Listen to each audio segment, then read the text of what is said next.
माता सीता की कथा धन के भंडार भर देगी। यह कहानी सीता माता कहती थी और श्री राम इसे सुना करते थे। एक दिन श्री राम भगवान को किसी काम के लिए बाहर जाना पड़ गया तो सीता माता कहने लगी कि भगवान मेरा तो 12 वर्ष का नित्य नियम है। अब आप बाहर जाएंगे तो मैं अपनी कहानी किसे सुनाऊंगी। श्री राम ने कहा कि तुम कुएं की पाल पर जाकर बैठ जाना और वहां जो औरतें पानी भरने आएंगी उन्हें अपनी कहानी सुना देना। सीता माता कुएं की पाल पर जाकर बैठ जाती है। एक स्त्री आई, उसने रेशम की जरी की साड़ी पहन रखी थी और सोने का घड़ा ले रखा था।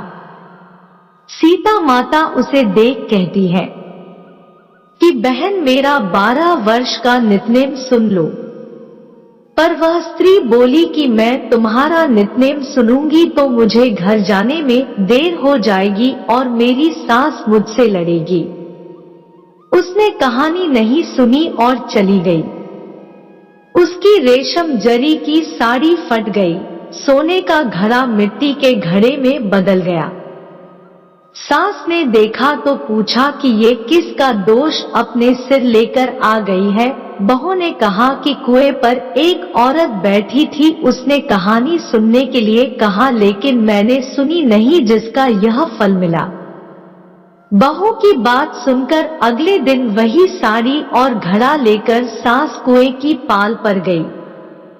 सास को वही माता सीता बैठी मिली तो माता सीता ने कहा कि बहन मेरी कहानी सुन लीजिए।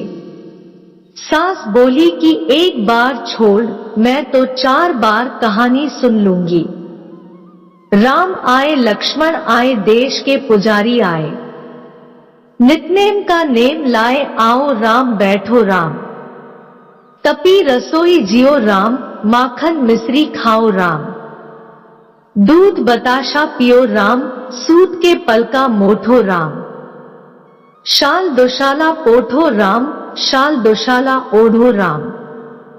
जब बोलूं जब राम ही राम, राम संवारे सबके काम, खाली घर भंडार भरेंगे, सबका बेड़ा पार करेंगे। श्री राम जय जय राम। सास बोली कि बहन कहानी तो बहुत अच्छी लगी। कहानी सुनकर सास घर चली गई और उसकी साड़ी फिर से रेशम जरी की बन गई। मिट्टी का घड़ा फिर सोने के घड़े में बदल गया। बहू कहने लगी सासू माँ आपने ये सब कैसे किया। सास ने कहा कि बहू तू दोष लगा के आई थी और मैं अब दोष उतार कर आ रही हूँ। बहू ने फिर पूछा कि वह कुएं वाली स्त्री कौन है। सास बोली कि वे सीता माता थी। वे पुराने से नया कर देती है, खाली घर में भंडार भर देती है। वह लक्ष्मी जी का वास घर में कर देती है। आदमी की जो भी इच्छा हो उसे पूरा कर देती है। बहू बोली किसी कहानी मुझे भी सुना दो। सास बोली कि ठीक है, तुम भी सुनो और सास ने कहानी शुरू की।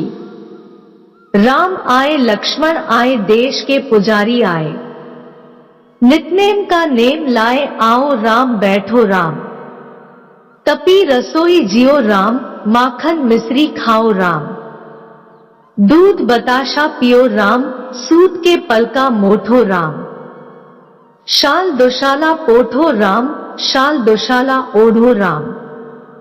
जब बोलूं जब राम ही राम, राम संवारे सबके काम, खाली घर भंडार भरेंगे, सबका बेड़ा पार करेंगे। श्री राम जय जय राम। कहानी सुनकर बहू बोली कि कहानी तो बहुत अच्छी है। सास ने कहा कि ठीक है, इस कहानी को रोज कहा करेंगे। अब सास बहू रोज सवेरे उठती, नहाती धोती और पूजा करने के बाद नित्नेम की सीता की कहानी कहती। एक दिन उनके यहाँ एक पड़ोस की औरत आई और बोली कि बहन जरा सी आंच देना, तो वह बोली कि आंच तो अभी हमने जलाई ही नहीं। पड़ोसन ने कहा कि तुम सुबह 4 बजे से उठकर क्या कर रही हो? फिर उन्होंने कहा कि सुबह उठकर हम पूजा करते हैं। फिर सीता माता की नित्नेम की कहानी कहते हैं। पड़ोसन ने उनकी बात सुनकर फिर कहा कि सीता माता की कहानी कहने से तुम्हें क्या मिला? वे बोली कि इनकी कहानी कहने से घर में भंडार भर जाते हैं, सारे काम सिद्ध होते हैं, मन की इच्छा भी पूरी होती है। पड़ोसन कहती है कि बहन सी कहानी तो मुझे भी सुना दो। फिर वह बोली कि ठीक है, तुम भी यह कहानी सुन लो। राम आए, लक्ष्मण आए, देश के पुजारी आए, नित्नेम का नेम लाए, आओ राम बैठो राम। सारी कहानी सुनने के बाद पड़ोसन कहने लगी, बहन कहानी तो मुझे बहुत अच्छी लगी। अब वह पड़ोसन भी नित्नेम सीता माता की कहानी कहने लगी। कहानी कहने से सीता माता ने पड़ोसन के भी भंडार भर दिए। अब तो पूरे मोहल्ले में नित्नेम की कथा चल पड़ी। हर किसी की मनोकामना पूरी होने लगी। हे सीता माता, जैसे आपने उनके भंडार भरे, वैसे ही आप हमारे भी भंडार भरना। कहानी सुनने वाले के भी और कहानी कहने वाले के भी। उत्तर प्रदेश, बिहार, हिमाचल प्रदेश और हरियाणा के कुछ क्षेत्रों में आज भी यह कथा सीता जयंती पर चाव से सुनाई जाती है। यह कहानी आपको कैसी लगी कमेंट बॉक्स में जरूर बताइएगा। वीडियो अच्छा लगा हो तो वीडियो को लाइक और शेयर करें, चैनल को सब्सक्राइब कर ले। धन्यवाद।